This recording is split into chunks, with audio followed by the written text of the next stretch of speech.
ചേച്ചി ഇതിൻ്റെ പാറ്റേൺ മാറ്റിയായിരുന്നോ? എന്തേ? അല്ല, എനിക്ക് എൻ്റെ ഒരു ഫ്രണ്ടിനെ വിളിക്കാനാ. പുള്ളി എൻ്റെ നമ്പർ അറിയാതെ ബ്ലോക്ക് ചെയ്തു. പിന്നെ വാട്സാപ്പിൽ വിളിക്കണം. അതും ബ്ലോക്കായി. ഇൻസ്റ്റഗ്രാം? അതും. മനസ്സിലായി. മറ്റേ കുട്ടി നാണമില്ലാത്തവനെ ഒരാൾ ബ്ലോക്ക് ചെയ്താൽ പിന്നെ പറയാൻ നടക്കരുത്. അയ്യ, ഇതങ്ങനെ ശത്രുത ഉണ്ടായിട്ടൊന്നുമല്ല. ഞങ്ങൾ ചാറ്റ് ചെയ്തുകൊണ്ടിരുന്നപ്പോൾ ഞാൻ അറിയാതെ ഐ ലവ് യു പറഞ്ഞു. അറിയാതെ I love you? Yes. Number പറ. 9895133776. എന്താടാ ഇതൊന്ന് നിർത്തി പറ. 9895133776.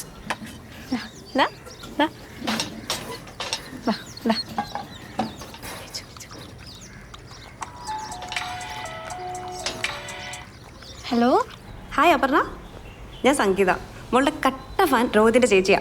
കട്ടിയില്ലേ? ഞാൻ അവനൊന്ന് ഫോൺ കൊടുക്കാം. ഓവർ ആക്കില്ലെന്ന് ഞാൻ ഉറപ്പ് തരുന്നു. ഹലോ. ഓ, വീട്ടുകാരെ ഇറക്കി കളിക്കുകയാണോ? അത് ബ്ലോക്ക് ചെയ്ത ഷോക്കിൽ ഞാനങ്ങ് ഇല്ലാണ്ടായി. അപ്പോൾ അതൊന്ന് സോൾവ് ചെയ്യാൻ വേണ്ടി. വെറുതെ സമയം കളയണ്ട രോഹിത്ത്. ഞാൻ ലേശം ഓൾഡ് സ്കൂളാ. ഓൾഡ് സ്കൂളാ? ഇതൊക്കെ വേസ്റ്റ് ഓഫ് ടൈമാ. സമയമാകുമ്പോൾ എൻ്റെ ഇഷ്ടം നോക്കി അച്ഛനും അമ്മ എനിക്ക് കുറേ ഓപ്ഷൻസ് തരും. അപ്പോൾ I pick the best from them. Simple അല്ലേ? അതിലും ബെസ്റ്റ് ഞാനാണെങ്കിലോ? അതെൻ്റെ അച്ഛനും അമ്മയ്ക്കും കൂടി തോന്നണ്ടേ? ഇന്ന് മുതൽ അവർ ഇമ്പ്രസ് ചെയ്യാനുള്ള ശ്രമം ഞാൻ തുടങ്ങിക്കഴിഞ്ഞു. അമ്മ ഇമ്പ്രസ് ചെയ്യാൻ ഇനി വയനാട് വരെ പോകേണ്ടി വരും. അച്ഛൻ ഇവിടെ ഉണ്ട്. കാണുമ്പോൾ സോഫ്റ്റാ, പക്ഷെ ആളിത്തിരി ടെററാ. ടെറർ സോഫ്റ്റ് ആക്കിയാൽ പോരെ? ഏതൊരു ഫാദറിൻ ലോയും കൊതിക്കുന്ന സണ്ണിൻ ലോ ആയിരിക്കും ഞാൻ. എന്നാ സണ്ണിലോ ചെല്ല്, എനിക്കിവിടെ കുറച്ച് ജോലിയുണ്ട്. അയ്യോ, വെക്കില്ല. എപ്പോഴും ചേച്ചിയുടെ ഫോൺ കിട്ടത്തില്ല. ലേശ അഹങ്കാരിയ. സോ പ്ലീസ് ഒന്ന് അൺബ്ലോക്ക് ചെയ്യോ? ആലോചിക്കാം.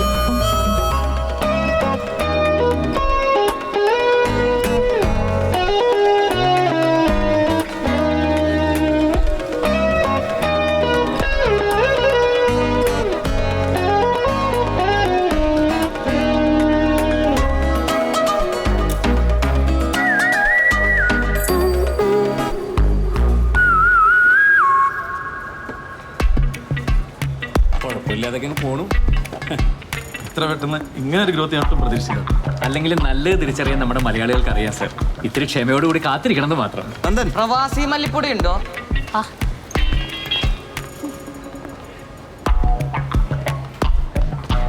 അരുണിനോട് ഞാൻ പറഞ്ഞിരുന്നു ഈ തിരക്കൊക്കെ ഒന്ന് കഴിഞ്ഞിട്ട് ഞാൻ വന്ന് കണ്ടോളാം. ശരി നന്ദൻ, അങ്ങനെ ആവട്ടെ. ചേട്ടി, പ്രവാസി മുളക് പൊടി എവിടെയാ? എന്താ മേട്ടാ പോയാ? ഞാൻ വരുന്ന വെയിറ്റ് ചെയ്യാൻ പറയാറുന്നില്ലേ? പോണെങ്കിൽ പോട്ടെ. ആ ഡെസ്പാച്ചിലെ മുരളിയെ പാക്കിങ്ങിൽ നിർത്ത്.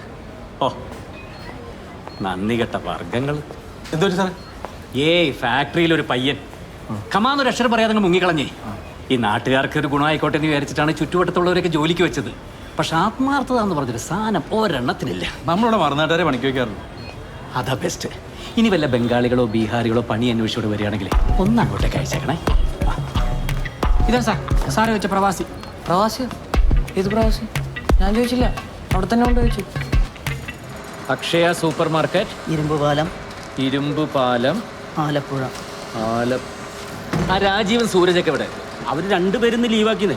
അവരേതോ കൂട്ടുകാരൻ്റെ പെങ്ങളുടെ കല്യാണമെന്നും പറഞ്ഞു. അപ്പം ആലപ്പുഴയ്ക്കുള്ള ലോഡ് പോയത് തന്നെ. ഈ പെങ്ങന്മാരും ഫ്രണ്ട്സും ഒന്നും ഇല്ലാത്ത ആൾക്കാരെ ജോലിക്ക് വെച്ചൂടെ? അല്ല, അത് പറയാനാ ഞാൻ വന്നത്. പുറത്തെ ഒരു ബംഗാളി പയ്യൻ വന്നിട്ടുണ്ട് ജോലി അന്വേഷിച്ചിട്ട്. ആളെങ്ങനെയുണ്ട്? കണ്ടിട്ട് കുഴപ്പമൊന്നുമില്ല. രാമേട്ടൻ ഹിന്ദിയിൽ എങ്ങനെയാ? ഹിന്ദിയിൽ ഞാൻ മോശം. ഞാനും മോശം. എന്നാലും വിളിക്ക്. അതെ, പുറത്തൊരു പയ്യൻ നിൽക്കുന്നുണ്ട്. അവനെ വിളിച്ച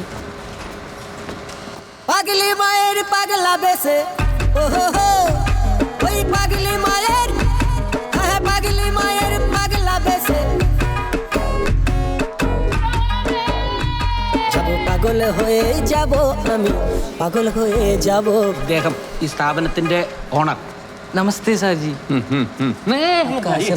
അത് വേണ്ട. क्या नाम है मेरा? मेरा नाम रबींद्र चट्टोपाध्याय. हाँ. यहाँ बड़ा बड़ा काम है. जी साहब, कोई मुश्किल नहीं है. मुझे तुझे എന്തായാലും പറയാ മറ്റേ मुझको കുറച്ച് മലയാളം അറിയും sir. So please don't worry. Oh, അത് നന്നായില്ല. നിന്നെ കണ്ട ഒരു പണിയെടുക്കുന്ന ലക്ഷണം ഇല്ലല്ലോ. Actually I am a student. Doctor ആകണം എനിക്ക്. ഓ, मेडिकल एंट्रेंस रिपीट ना. मेरा पिताजी एक शॉप से सिक्योरिटी है. उसका पास पैसा नहीं है तो फीस അടക്കാൻ കൊടുക്കാൻ. So I badly need A job sir. Good, very good. ഇനിയും കുറേ സ്വപ്നങ്ങളുണ്ട് സാർ. അതെന്തൊക്കെയാ? MBBS കഴിഞ്ഞ് സിവിൽ സർവീസ് പോകണം. ഓ അപ്പൊ ചെറിയ സ്വപ്നങ്ങളൊന്നും അല്ല.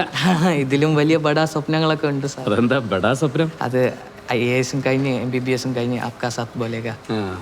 MBBS IAS അവിടെ ഇരിക്കട്ടെ. ഇവിടുത്തെ പണികളിൽ എന്തെങ്കിലും കള്ളത്തരം കാണിച്ചാൽ പിന്നെ നിന്റെ ബംഗാളി ചെന്നിട്ട് നിനക്ക് ബോധം തിരിച്ചു കിട്ടും. അത് സംശയം. നിന്റെ പേരെന്താ പറഞ്ഞു? രവീന്ദ്ര ചതോപാധ്യായ. അപ്പൊ ചതോപാധ്യക്ക് ഇവിടുത്തെ പണികൾ ഓരോന്നോരോന്നായിട്ട് കാണിച്ചു കൊടുത്തേ. വാങ്കത്തമിഴ്. തമിഴോ? ഈ മലയാളം അറിയാത്ത ആരോടും സംസാരിക്കാൻ പറ്റുന്ന ഒരേ ഒരു ഭാഷ തമിഴാണ്. വാങ്കത്തമിഴ്. ഒരു മിനിറ്റ്. ഇനി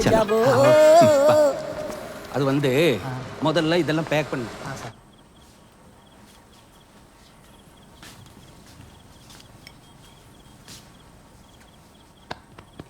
ഉറങ്ങിക്കൊണ്ട് പഠിക്കായിരിക്കില്ലേ? കണ്ണടഞ്ഞു പോയതറിഞ്ഞില്ല. ജ്യൂസ് കുടിക്കേ, ഉറക്കക്ഷീണം മാറട്ടെ. അടുത്ത വർഷം നമുക്കൊരു ഇന്ത്യ ടൂർ പോണേ. എങ്ങോട്ട്? ടൂറിസ്റ്റ് കേന്ദ്രങ്ങളിലേക്കൊന്നുമല്ല. ഓരോ സ്ഥലങ്ങളിലും കുട്ടികൾ എത്ര കഷ്ടപ്പെട്ടാണ് ജീവിക്കുന്നത്, പഠിക്കുന്നത്, ഇതൊക്കെ ഒന്ന് നേരിട്ട് കണ്ട് മനസ്സിലാക്കാൻ. ഇന്ന് ഫാക്ടറിയിലൊരു ബംഗാളി പയ്യൻ ജോയിൻ ചെയ്തു. കഷ്ടപ്പെട്ട് കുടുംബം പുലർത്താൻ വേണ്ടി മാത്രമല്ല, അവന് പഠിച്ച് ഒരു ഡോക്ടർ ആവണം. അതിനുള്ള പൈസ അവൻ തന്നെ ജോലി ചെയ്തുണ്ടാക്കുക. പോക്കറ്റ് മണി തന്നാ മതി. ക്ലാസ് കഴിഞ്ഞ് ഞാനും വരാം ജോലിക്ക്. നിനക്ക് തമാശ. അവൻ പറഞ്ഞ ചില കാര്യങ്ങൾ കേട്ടിട്ട് എൻ്റെ കണ്ണ് നിറഞ്ഞുപോയി. MBBS കഴിഞ്ഞിട്ട് അവന് സിവിൽ സർവീസിന് പോകണമെന്ന്. മഞ്ഞപ്പൊടിയുടെ മുളക് പൊടിയുടെ ഇടയ്ക്കിടന്ന് കിട്ടുന്ന സമയമൊക്കെ കഷ്ടപ്പെട്ട് പഠിക്കുക കുട്ടി. ആഗ്രഹങ്ങളാണ് മനുഷ്യൻ്റെ ഏറ്റവും വലിയ ഫയർ. അവൻ്റെ മുഖം കണ്ടാൽ തന്നെ അറിയാം അവനൊരു നല്ല നിലയിലെത്തുന്നത്.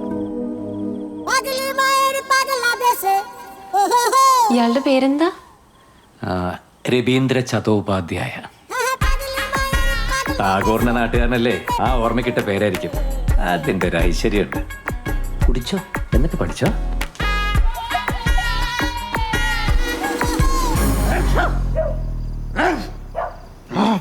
എന്താണ് പെട്ടെന്നൊരു തുമ്മലും ചീറ്റലും? അറിയില്ല, ചിലപ്പോഴേ എൻട്രൻസിന്റെ സ്ട്രെസ് ആയിരിക്കും. ഇത് കഴിഞ്ഞിട്ട് ഈ ചുക്ക് കാപ്പി കുടിക്കും. കുടിക്കാം. അതെ, രാത്രി അധികം മഴകാട് കിടന്നു.